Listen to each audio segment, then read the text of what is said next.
Welcome back, my YouTube prospecting buddies.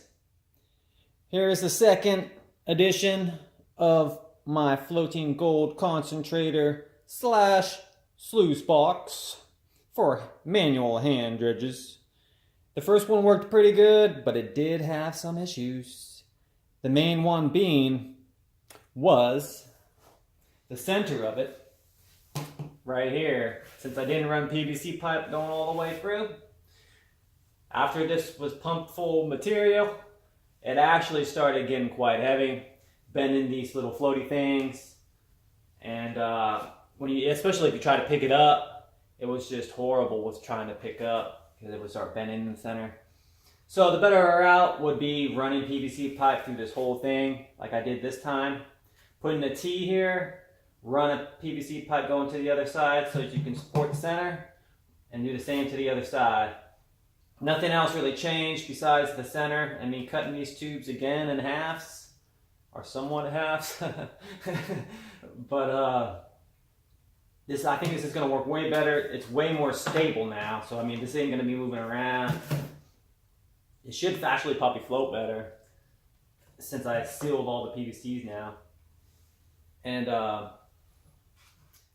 I'm excited to try it out. I mean, last time it actually caught quite a bit of gold when I was using it. The first test on it, and you could just pump away and I think it would just be floating there. You don't have to worry, and you can move around and it just comes with you. So you can just walk up and down the creek with it, manual hand dredging stuff, or if you were cleaning out a certain area, you could pump that area there up and just have that thing floating behind you, man. It's actually kind of cool.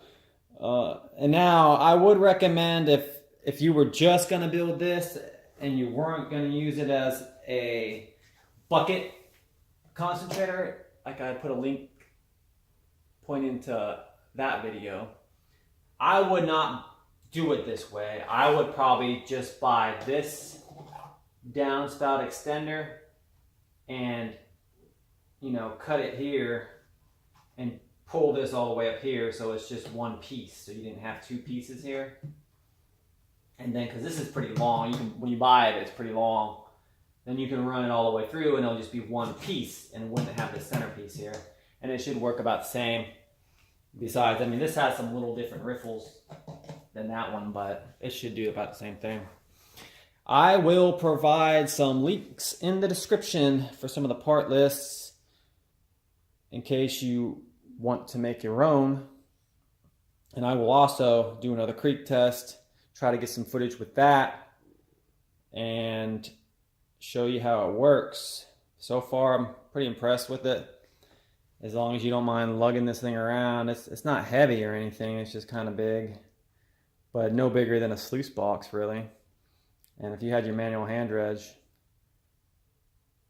it's quite helpful.